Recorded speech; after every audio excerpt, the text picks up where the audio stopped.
جس سے معلوم ہوتا تھا کہ وہ شہر سے باہر کا نہیں آیا اور وہ مدینے کا رہنے والا بھی نہیں تھا، کیونکہ اس سے قبل انہوں نے مدینہ میں نہیں دیکھا تھا۔ پھر وہ کون تھا؟ اس سوال نے انہیں پریشان کر رکھا تھا کہ وہ بار بار چور کے بارے میں سوچ رہے تھے، لیکن چور انہیں ایسے مسئلے میں الجھا گیا تھا کہ اس کا حل کا کوئی سر ہاتھ آتا نہیں دکھائی نہیں دے رہا تھا کہ پھر کی باقی کی رات بیت گئی اور وہ اس کشمکش میں کھوئے رہے کہ آخر چور کون تھا۔ صبح ہوئی تو نمازی فجر نماز پڑھتے ہی نبی کریم صلی اللہ علیہ وسلم کے پاس جا پہنچا تاکہ رات پیش آنے والے واقعے چور کا قصہ آپ کے گوش گزار کرے۔ جو ہی وہ آپ صلی اللہ علیہ وسلم کے پاس بیٹھے تو آپ صلی اللہ علیہ وسلم نے اس مسکراتے ہوئے کہا، ابو ہریرہ، رات تمہارے قیدی نے کیا کیا؟ ابو ہریرہ رضی اللہ تعالیٰ عنہ کہتے ہیں، نبی کریم صلی اللہ علیہ وسلم کے سوال نے مجھے اور حیران کر دیا کہ چور کے متعلق تو میں اکیلا ہی جانتا ہوں اور ہم دونوں کے علاوہ کسی اور نے دیکھا بھی نہیں۔ پھر نبی کریم صلی اللہ علیہ وسلم کو کس نے بتایا تھا؟ پھر اچانک سے میں یہ سوچ کر مطمئن ہو گیا کہ اللہ تعالیٰ نے اپنے نبی صلی اللہ علیہ وسلم کو وحی کے ذریعے آگاہ کر دیا ہوگا۔ بہرحال میں نے پیش آنے والا واقعہ نبی کریم صلی اللہ علیہ وسلم کو سنایا۔ نبی کریم صلی اللہ علیہ وسلم نے سن کر کہا، ابو ہریرہ، چور نے تم سے جھوٹ بولا اور وہ پھر آئے گا۔ دن بیت گیا اور اگلی رات آ گئی۔ مجھے یقین تھا کہ وہ چور آج پھر آئے گا، کیونکہ اس کے آنے کے متعلق نبی کریم صلی اللہ علیہ وسلم نے کہا تھا، اور ان کا کہا کبھی جھوٹ نہیں ہو سکتا۔ وہ صادق بھی ہیں اور امین بھی ہیں، اور ان کی زبان سے وہی کچھ نکلتا ہے جو اللہ تعالیٰ چاہتے ہیں۔ لہٰذا یہ ہو ہی نہیں سکتا تھا کہ اللہ کے رسول صلی اللہ علیہ وسلم کو اس کے آنے کے متعلق کہیں اور وہ نہ آئی۔ لہٰذا نماز عشاء سے فارغ ہوتے ہی جب سب لوگ نماز پڑھ کر چلے گئے تو میں نے ایک جگہ کا انتخاب کیا اور گھات لگا کر بیٹھ گیا کہ اب کب چور آتا ہے۔ جو ہی پہلی رات کا ٹائم ہوا تو وہ دبے پاؤں مسجد میں داخل ہوا اور بغیر کسی آہٹ کے آہستہ آہستہ اندھیرے میں چلتے چلتے غلے کے ڈھیر کی طرف بڑھنے لگا۔ پہلی رات کی طرح یوں ہی وہ ڈھیر کے قریب پہنچا تو اس نے جلدی جلدی چادر پھیلائی اور اس میں غلہ بھرنے لگا۔ میں بھی اسی طرح دبے پاؤں چلتے چلتے اس کے سر پر آ پہنچا اور چپکے سے اسے جکڑ لیا۔ اس سے پہلے کہ وہ کچھ کہتا میں نے اسے خبردار کرتے ہوئے کہا کہ آج میں تجھے چھوڑوں گا نہیں، تاکہ تجھے باندھ کر نبی کریم صلی اللہ علیہ وسلم کے سامنے پیش کروں گا، تاکہ وہ مسجد میں اور وہ بھی زکوٰۃ کے مال سے چوری کرنے والے مجرم کو سب کے سامنے سزا سنا سکیں۔ چور نے نبی کریم صلی اللہ علیہ وسلم کا نام سنا تو کانپتا رہ گیا۔ اس کے ماتھے پر پسینہ ابھر آیا اور مارے خوف کے اس کا برا حال ہو گیا۔ اس کی آواز لڑکھڑانے لگی تو وہ دنیا بھر کی مسکینی چہرے پر لا کر دیکھو، مجھے اپنے نبی صلی اللہ علیہ وسلم کے سامنے پیش نہ کرنا، بس ایک مرتبہ مجھے آج معاف کر دو۔ میرے اہل و عیال بڑی مشکل میں ہیں، وہ بھوکے ہیں اور میرے انتظار میں ہیں، میں نہ گیا تو ان پر کیا بیتے گی۔ تم خود ہی سوچو کہ اگر تم نے مجھے اپنے نبی کریم صلی اللہ علیہ وسلم کے سامنے پیش کر دیا تو میں گھر نہ پہنچ سکوں گا، اور اگر میں گھر نہ گیا تو میرے اہل و عیال پر کیا گزرے گی، وہ بھوک کی وجہ سے مر جائیں گے۔ اس کی باتوں سے میرا دل نرم ہو گیا اور مجھے اس پر رحم آ گیا۔ میں نے اپنا ارادہ ترک کیا اور اسے چھوڑ دیا۔ صبح ہوئی تو نبی کریم صلی اللہ علیہ وسلم نے پھر خود ہی مجھ سے پوچھا، ابو ہریرہ، سناؤ تمہارا قیدی آیا؟ میں نے کہا، اللہ کے نبی، وہ آیا تھا اور میں نے اسے پکڑ بھی لیا تھا، لیکن جب میں آج تجھے نبی کریم صلی اللہ علیہ وسلم کے سامنے پیش کروں گا تو وہ منت سماجت پر اتر آیا۔ اس نے بتایا کہ اس کی بیوی بچے بھوکے ہیں اور اگر مجھے نہ چھوڑا تو وہ بھوک سے ہی مر جائیں گے۔ مجھے ترس آ گیا اور میں نے اسے چھوڑ دیا۔ نبی کریم صلی اللہ علیہ وسلم نے میری بات سن کر مسکرا دیے، پھر بولے، اس چور نے جھوٹ بولا ہے اور وہ پھر آئے گا۔ چنانچہ رات ہوئی اور میں پھر تیسری مرتبہ پھر چور کی طاق میں بیٹھ گیا۔ آدھی رات کا وقت گزرا تو چور واقعی دوبارہ آیا۔ آتے ہی اس نے پہلے کی طرح غلہ چرانا شروع کر دیا اور میں نے اسے پکڑ بھی لیا۔ میں نے جب اسے پکڑ لیا کہ اب کی بار میں تمہیں ہرگز نہیں چھوڑوں گا، یہ آخری بار تھی کہ 2 مرتبہ چھوڑ چکا ہوں، اور دونوں مرتبہ تو نے مجھ سے وعدہ کیا تھا کہ تو پھر نہیں آئے گا، لیکن تو باز نہیں آتا۔ اب تو میں تجھے خود نبی کریم صلی اللہ علیہ وسلم کے پاس لے کر جاؤں گا۔ چور پہلے کی طرح اس بار بھی منت سماجت کرنے لگا اور اپنے بیوی بچوں کے واسطے دینے لگا۔ لیکن میں نے مضبوط لہجے میں یہی جواب دیا کہ نہیں، بہت ہو چکا ہے، اب میں تجھے نہیں چھوڑوں گا۔ جب اس نے دیکھا کہ بہانوں سے دال گلتی نظر نہیں آ رہی تو وہ بولا، میں تمہیں ایک ایسے کلمات سکھاؤں گا کہ جس کی وجہ سے اللہ تمہیں ہر کام میں نفع دیں، اور اگر وہ کلمات تم رات کو اپنے بستر پر لیٹے ہوئے پڑھ لے گا تو اللہ تیرے لیے فرشتے مقرر کر دے گا جو ساری رات تمہاری حفاظت کریں گے، کیوں نہ کوئی چور آئے گا اور نہ ہی کوئی شیطان تمہارے قریب بھٹکے گا۔ میں نے جلدی سے کہا، چل بتا وہ کیا کلمات ہیں؟ بولا، میری ایک شرط ہے، اگر تم اسے پورا کرو گے تو میں تمہیں یہ کلمات سکھاؤں گا۔ میں نے کہا، بتا تیری کیا شرط ہے؟ چور نے کہا کہ مجھے رہا کر دو، تو میں نے حامی بھر لی تو وہ بولا، تم جب بھی سونے کے لیے رات بستر پر پہنچو تو آیت الکرسی پڑھ لیا کرو، اس کے پڑھنے کی وجہ سے تم شیطان سے محفوظ رہ سکو گے۔ وعدے کے مطابق میں نے چور کو چھوڑ بھی دیا۔ صبح ہوئی تو دوبارہ مجھ سے نبی کریم صلی اللہ علیہ وسلم نے پوچھا کہ بتاؤ چور آیا تھا؟ میں نے نبی کریم صلی اللہ علیہ وسلم کے سامنے وہ رات پیش آنے والا سارا واقعہ بیان کر دیا کہ اس دفعہ میں نے اسے منت سماجت پر نہیں چھوڑا تو اس نے مجھے کچھ کلمات سکھانے کا وعدہ کیا، تو میں نے وعدے کے مطابق اس نے کلمات سکھا دیا اور میں نے اسے چھوڑ دیا۔ نبی کریم صلی اللہ علیہ وسلم نے کہا، اچھا تو پھر بتاؤ چور نے تمہیں کون سے کلمات سکھائے تھے؟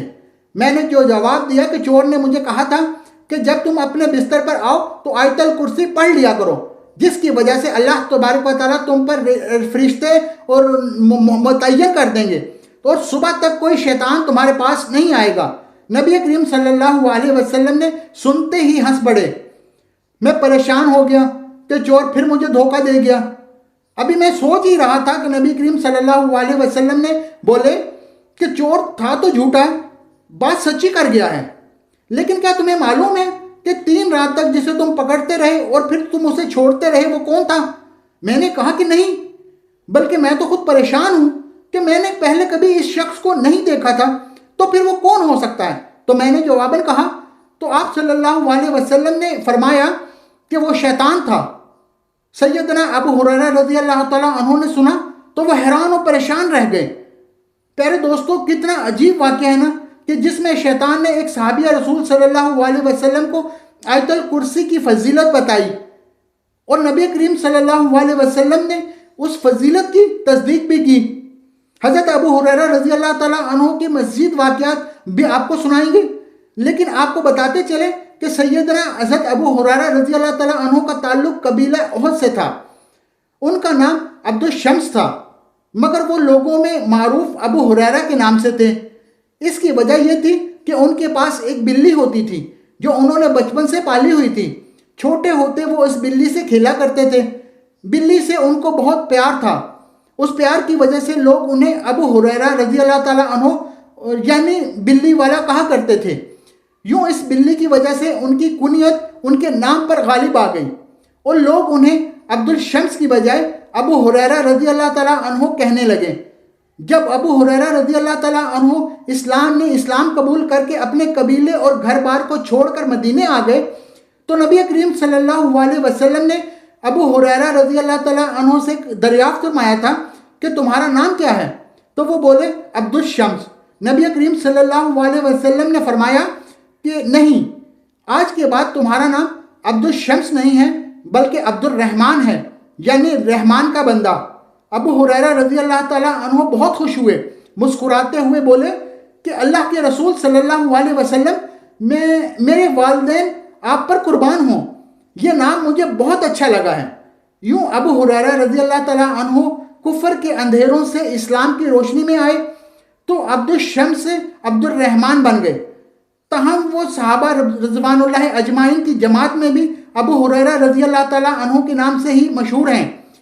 تو پیارے دوستوں، کہتے ہیں کہ حلقہ بگوش اسلام کے بعد ابو ہریرہ رضی اللہ تعالیٰ عنہ مدینہ منورہ آ گئے۔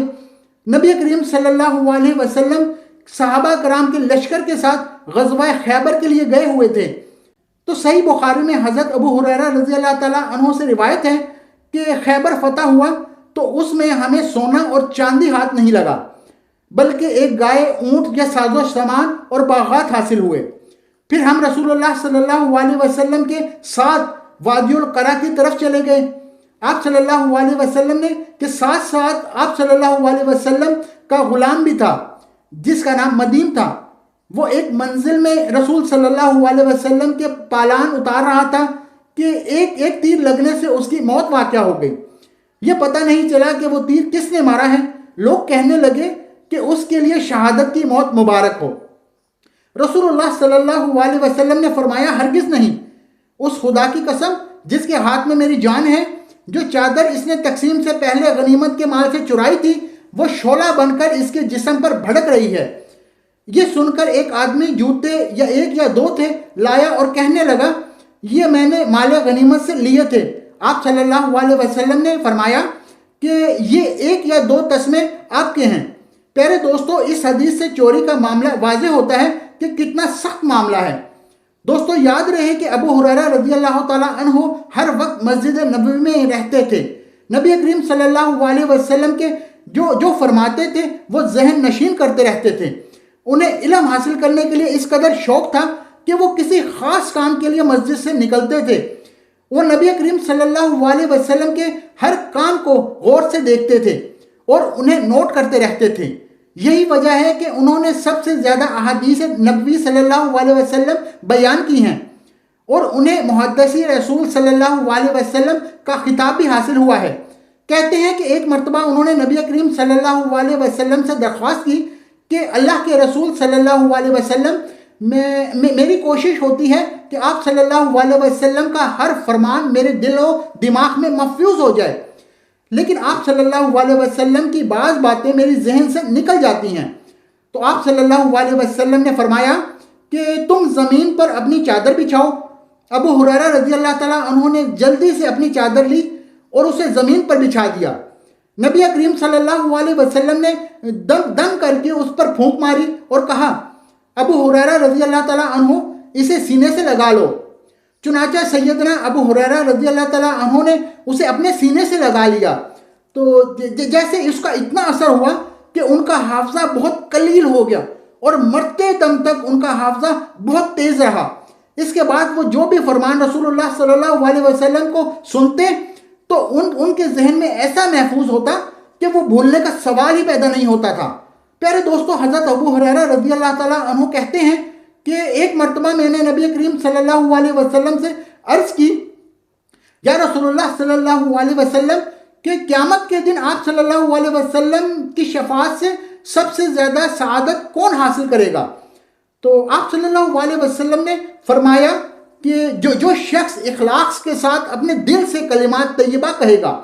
حضرت ابو ہریرہ رضی اللہ تعالیٰ عنہ فرمانے لگے کہ میرے ساتھی مہاجرین تو بازار کے منبع پر کاموں میں مصروف رہتے ہیں اور میرے ساتھی انسانوں کو ان کی زمینیں اور ان کا انتظام مشغول رکھتا تھا۔ میں ایک مسکین آدمی تھا اور بہت زیادہ احادیث اور حضرت محمد صلی اللہ علیہ وسلم کی ہم نشینی اختیار کرتا تھا۔ جب وہ لوگ باہر ہوتے تھے تو میں حاضر ہوتا تھا اور جب وہ لوگ بولتے تھے تو میں یاد کرتا تھا۔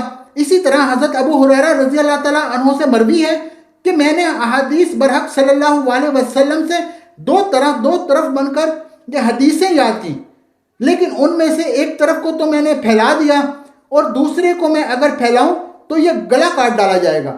حضرت ابو ہریرہ رضی اللہ تعالیٰ عنہ سے مروی ہے کہ اگر میں تم لوگوں کا سب بتا دوں جو میں جانتا ہوں تو لوگ مجھے ڈھیلے ماریں گے اور کہیں ابو ہریرہ مجنون ہے۔ دوستو، یہ تو آپ رضی اللہ تعالیٰ عنہ کے علم کا حال تھا۔ بات کی جائے تو آپ کے حلیہ مبارک کی تو آپ کا رنگ گورا، گندم گو، دانت خوب چمکدار، تو آگے کے دو دانتوں کے درمیان کچھ فاصلہ تھا، سر کے بالوں کو گوندتے تھے تو داڑھی کو مہندی کا خساب کرتے تھے اور کرتا تہمند، سر پر سیاہ پگڑی اور دو چار قطار اس طرح کی ناک چھینکنی، چادر یا رومال اخذ کا یعنی سوت اور ریشم سے بنا ہوا، اور آپ کا لباس خزا کا ہوتا تھا۔ امام احمد رحمۃ اللہ علیہ فرماتے ہیں کہ ہم سے سفیان نے بیان کیا کہ سفیان نے ظاہری نے عبد الرحمن آراز سے نقل کیا کہ وہ کہتے ہیں کہ میں نے حضرت ابو ہریرہ رضی اللہ تعالیٰ عنہ کو فرماتے ہوئے سنا تھا کہ تم لوگ سوچتے ہوگے کہ ابو ہریرہ رضی اللہ تعالیٰ عنہ رسول اکرم صلی اللہ علیہ وسلم کے سے بہت سی حدیثیں نقل کرتا ہے، تو اللہ گواہ ہے میں ایک مسکین آدمی تھا میں صرف پیٹ بھر کر کھانے پر رسول اللہ صلی اللہ علیہ وسلم کے ساتھ سب سے زیادہ رہتا تھا، تو اور مہاجرین بازاروں میں خرید و فروخت میں مشغول رہتے اور انصار اپنے اموال کی دیکھ بھال میں مصروف رہتے تھے۔ ایک روایت میں ہے کہ حضرت ابو ہریرہ رضی اللہ تعالیٰ عنہ نے فرمایا کہ میں تمہیں ٹھنڈی یعنی آسان غنیمت نہ بتا دوں؟ تو لوگوں نے پوچھا وہ کیا ہے؟ فرمایا سردیوں میں روزہ رکھنا۔ ابو عثمان القاتی کہتے ہیں کہ میں حضرت ابو ہریرہ رضی اللہ تعالیٰ عنہ کے ہاں 7 راتیں مہمان ٹھہرا، تو میں نے ان سے پوچھا کہ کیا آپ کس طرح روزے رکھتے ہو؟ تو فرمانے لگے میں ہر مہینے 3 روزے رکھتا ہوں، کیونکہ اگر مجھے کوئی حادثہ پیش آ جائے تو کم از کم وہ مہینہ تو روزوں کے ثواب میں لکھا جائے گا۔ اسی طرح سے سیدنا حضرت بن مصعب بیان کرتے ہیں کہ حضرت ابو ہریرہ رضی اللہ تعالیٰ عنہ صبح بازار چلے جاتے، جب واپس آتے تو گھر والوں سے کچھ پوچھتے کہ کچھ کھانے کو کچھ ہے؟ اگر وہ کچھ ہے کچھ نہیں تو آپ فرماتے آج میرا روزہ ہے۔ ابو یزید المدینی کہتے ہیں کہ حضرت ابو ہریرہ رضی اللہ تعالیٰ عنہ مدینہ منورہ میں منبر رسول صلی اللہ علیہ وسلم پر 90 سیڑھی سے نیچے والی سیڑھی پر کھڑے ہوئے اور فرمایا کہ کرم ہے باری تعالیٰ کا کہ اس نے ابو ہریرہ کو اسلام کی ہدایت دی۔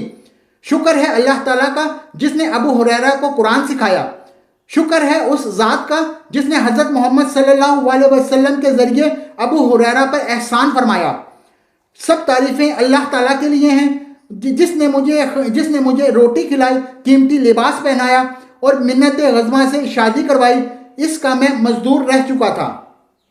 پھر فرمایا کہ عرب کے لیے ہلاکت و بربادی ہوگی، اس برائی کی وجہ سے جو قریب آن پہنچی ہے، لڑکوں کی عمارتیں اور بادشاہی کی وجہ سے ان کی ہلاکت ہوگی، جو خواہشات نفسانی سے فیصلے کرے گی اور ناراض ہونے کی حق میں لوگوں کو قتل کرے گی۔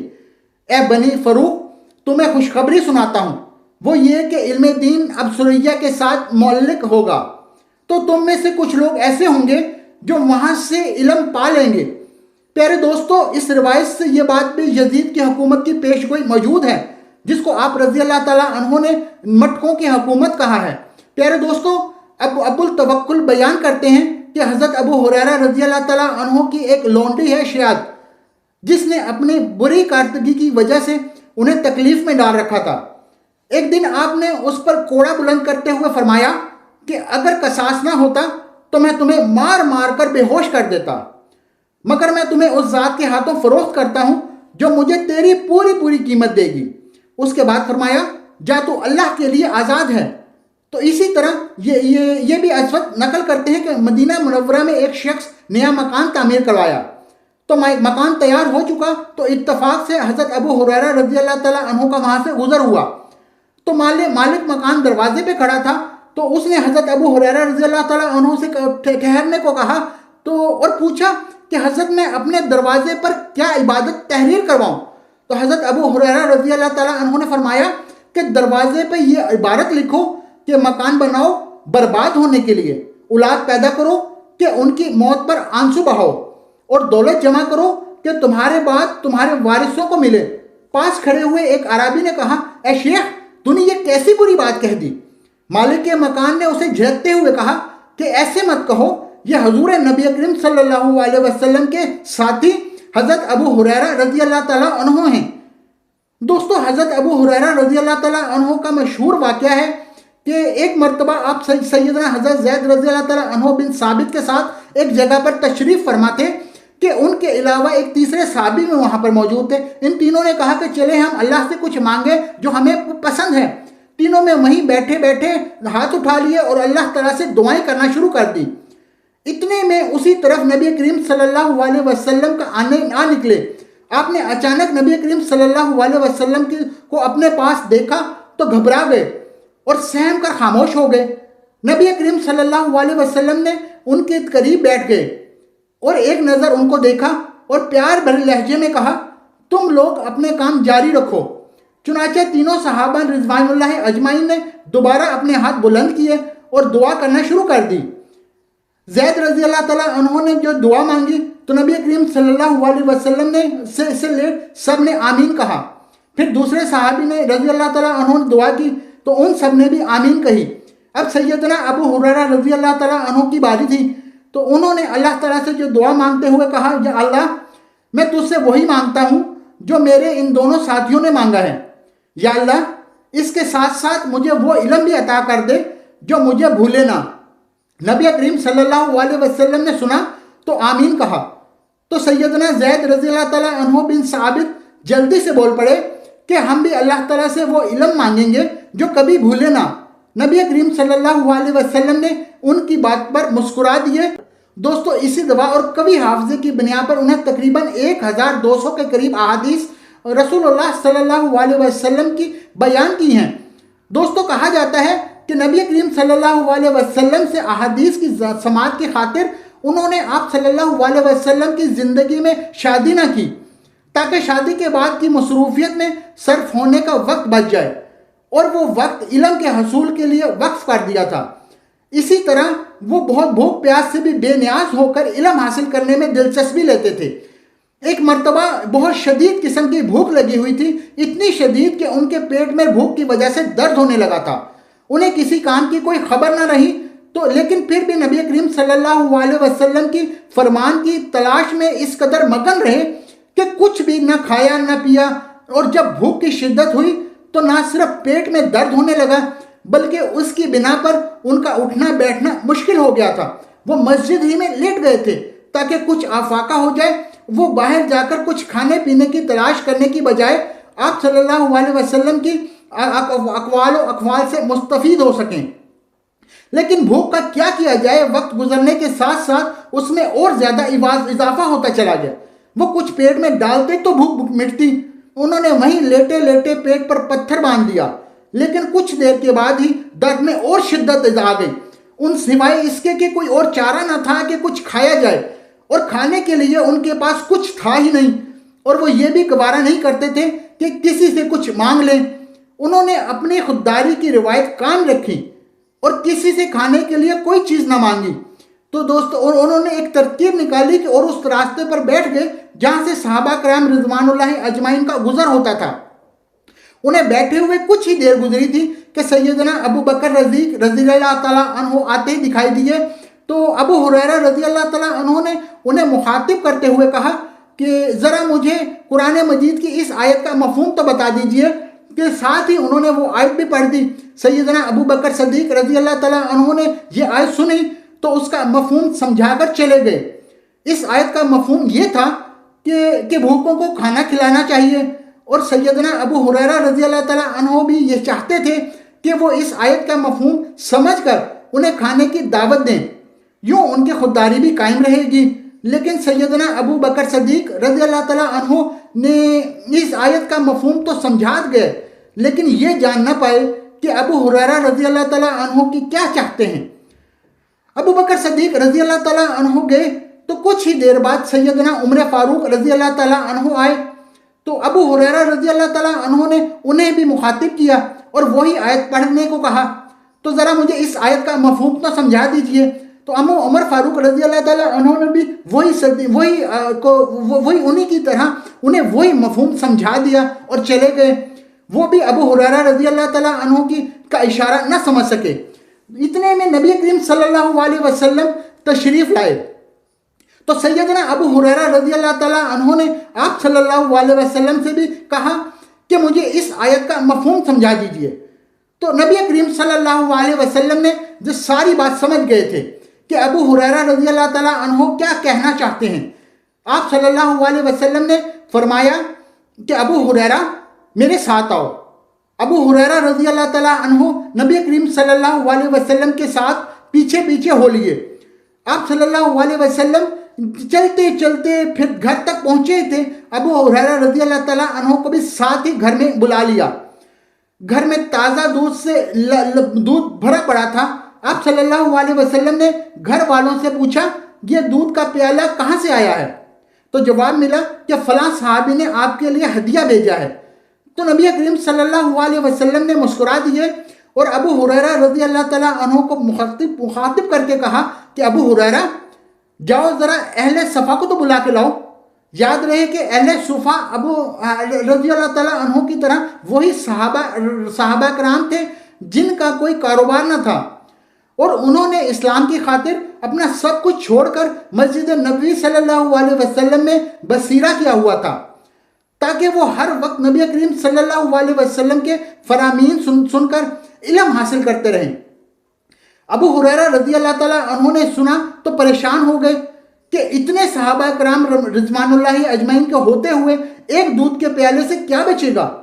انہیں بھوک اس قدر تھی کہ بس دل چاہتا تھا کہ وہ سارا دودھ ان کو مل جائے اور وہ یہ دودھ نوش کر کے اپنے جسم کی ساری توانائی بحال کر سکیں۔ ابو ہریرہ رضی اللہ تعالیٰ عنہ مسجد نبوی صلی اللہ علیہ وسلم سے صفہ والوں کو بلانے کے لیے جا رہے تھے کہ اور راستے میں یہی کچھ سوچ رہے تھے کہ مسجد نبوی صلی اللہ علیہ وسلم پہنچ کر انہوں نے صحابہ کرام کو رضوان اللہ اجمعین کو اللہ کے نبی صلی اللہ علیہ وسلم کا حکم سنایا کہ آپ صلی اللہ علیہ وسلم سب کو یاد فرما رہے ہیں۔ آپ صلی اللہ علیہ وسلم کا حکم سنتے ہی تمام صحابہ کرام ابو ہریرہ رضی اللہ تعالیٰ عنہ کے ساتھ نبی کریم صلی اللہ علیہ وسلم کی گھر آ گئے۔ آپ صلی اللہ علیہ وسلم نے سب کو بٹھا لیا اور ابو ہریرہ رضی اللہ تعالیٰ عنہ سے کہا کہ ابو ہریرہ پیالہ اٹھاؤ اور سب کو دودھ پلاؤ۔ ابو ہریرہ رضی اللہ تعالیٰ عنہ نے جب دودھ کا پیالہ ہاتھ میں تھاما اور دائیں طرف سے صحابہ کو پلانا شروع کر دیا۔ وہ باری باری سب صحابہ کے پاس گئے اور سب نے جی بھر کر دودھ پیا۔ جب سب صحابہ نے دودھ پی لیا تو وہ پیالہ لیے نبی کریم صلی اللہ علیہ وسلم کے پاس آئے تو آپ صلی اللہ علیہ وسلم نے بھی مسکرا کر کہا، ابو ہریرہ رضی اللہ تعالیٰ عنہ اب میں اور تم باقی رہ گئے ہیں۔ ابو ہریرہ رضی اللہ تعالیٰ عنہ نے جواب دیا، ہاں اللہ کے نبی، اب ہم دو باقی رہ گئے ہیں۔ آپ صلی اللہ علیہ وسلم نے مسکرائے اور فرمایا، تم لو۔ ابو ہریرہ رضی اللہ تعالیٰ عنہ نے دودھ کا پیالہ منہ سے لگایا اور پینا شروع کر دیا۔ انہوں نے خوب سیر ہو کر دودھ پیا اور جب جی بھر گیا تو پیالہ نبی کریم صلی اللہ علیہ وسلم کی طرف بڑھا دیا۔ آپ صلی اللہ علیہ وسلم نے فرمایا کہ اب ابو ہریرہ رضی اللہ تعالیٰ نے دوبارہ منہ کو لگایا اور دودھ پینا پھر شروع کر دیا۔ جب سیر ہو گئے تو پیالہ نبی کریم صلی اللہ علیہ وسلم کی طرف بڑھا دیا۔ آپ صلی اللہ علیہ وسلم نے فرمایا کہ ابو ہریرہ پھر پیو۔ چنانچہ ابو ہریرہ رضی اللہ تعالیٰ عنہ نے پھر پیالہ منہ کو لگایا اور پھر پیالہ سے دودھ پینا شروع کر دیا۔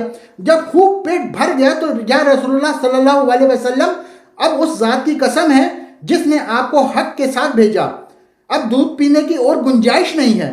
نبی کریم صلی اللہ علیہ وسلم نے سنا تو خوب مسکرائے کہ پیالہ اپنے مبارک ہاتھوں میں لیا اور دودھ کو نوش فرمایا۔ سبحان اللہ۔ پیارے دوستو، یہ تھی شان ہمارے پیارے نبی حضرت محمد صلی اللہ علیہ وسلم کی اور ان کے اصحاب کی۔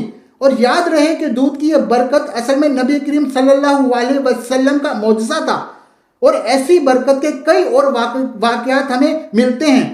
دوستو، کہا جاتا ہے کہ سیدنا ابو ہریرہ رضی اللہ تعالیٰ عنہ کو خود تو علم حاصل کرنے کا شوق تھا ہی، لیکن ساتھ ساتھ وہ دوسرے لوگوں کو بھی علم حاصل کرنے کی ترغیب دلاتے رہتے تھے۔ اس حوالے سے یہ واقعہ ملاحظہ فرمائیے۔ کہتے ہیں کہ ایک دفعہ ایسا ہوا کہ ان کا گزر مدینے کے بازار سے ہوا۔ بازار میں لوگ خریداری میں مصروف تھے۔ انہوں نے دیکھا کہ یہ لوگ تو کاروبار میں مشغول ہو گئے ہیں اور کہیں یہ دنیا داری میں ہی نہ لگے رہیں اور دنیا کی محبت ان کے دل میں گھر کر جائے اور یہ اپنی آخرت تباہ کر بیٹھیں۔ یہ سوچ آتے ہی وہ لوگ غمگین ہو گئے اور پریشان کن نگاہوں سے دیر تک ان لوگوں کو دیکھتے رہے۔ پھر اچانک سے ان کے دل میں ایک خیال آیا اور وہ بلند آواز سے بولے کہ اے مدینہ کے لوگوں، تم محروم ہو گئے ہو، پیچھے دیکھو۔ لوگوں نے سنا تو تعجب سے ان کے پاس جمع ہو گئے اور ابو ہریرہ رضی اللہ تعالیٰ عنہ زور زور سے کہہ رہے تھے کہ تم محروم ہو گئے، اور وہ لوگ سب کچھ سمیٹ رہے ہیں۔ لوگوں نے حیرانگی سے پوچھا، کیا بات ہے؟ ہم کس چیز سے محروم ہو گئے ہیں اور آپ نے ہماری کون سی محرومی دیکھ لی ہے؟ تو ابو ہریرہ رضی اللہ تعالیٰ عنہ نے جمع ہونے والے سب افراد سے مخاطب ہو کر کہا کہ اللہ کے بندو، ادھر اللہ کے رسول صلی اللہ علیہ وسلم کی میراث تقسیم ہو رہی ہے اور تم ہو کے یہاں بیٹھے ہو۔ کیا بات ہے کہ تم وہاں جا کر اپنا حصہ نہیں لے رہے؟ لوگ اور بھی حیران ہو گئے۔ پوچھنے اکچھنے دبے لفظوں سے بڑبڑانے کے انداز میں کہا کہ میراث تقسیم ہو رہی ہے، کیوں؟ مجمع میں سے ایک آدمی نے پوچھا کہ ابو ہریرہ رضی اللہ تعالیٰ عنہ، میراث کہاں تقسیم ہو رہی ہے؟ ابو ہریرہ رضی اللہ تعالیٰ عنہ نے جواب دیا کہ مسجد میں۔ جب سب آدمی مسجد میں جلدی جلدی سب گئے، جب مسجد پہنچے تو وہاں صحابہ کرام رضوان اللہ اجمعین معمول کے مطابق بیٹھے دین اسلام کی باتیں سیکھ رہے تھے۔ لوگوں نے دیکھا کہ یہاں تو کچھ بھی تقسیم نہیں ہو رہا۔ وہ جلدی سے واپس پلٹے اور ابو ہریرہ رضی اللہ تعالیٰ عنہ کے پاس آ کر کہا کہ ابو ہریرہ، تم مسجد میں گئے لیکن وہاں تو کچھ بھی تقسیم نہیں ہو رہا، جبکہ تم کہہ رہے ہو کہ وہاں نبی کریم صلی اللہ علیہ وسلم کی میراث تقسیم ہو رہی ہے۔